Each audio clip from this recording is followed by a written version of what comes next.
What's up, beautiful subscribers? April 11th, me and Hudson are checking out the Asian pears being pollinated by the honeybees.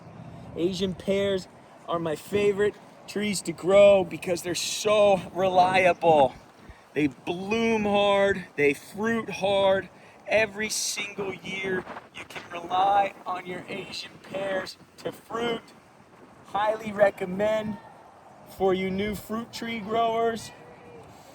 You do need two different types to cross-pollinate. We have the Hosui and the Kosui. They're very similar with brown skin.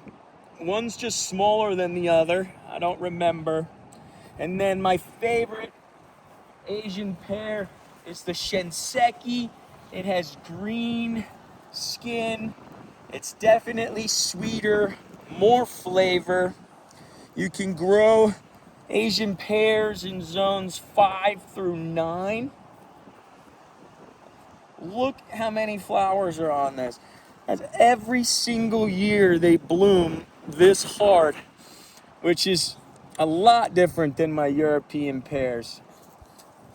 And then we have Olympic giant. I think it's also called Korean giant. These get huge. Same flavor as a Hosui and a Kosui, but just enormous piece of fruit, like the size of a grapefruit. So I probably wouldn't recommend this one. I would recommend the Shinseki and then Hosui or Kosui. And then there's another popular variety, I think what, Shinko. If any of you guys have it, let me know down in that comment section. Let me know how that one tastes. Hit that like button.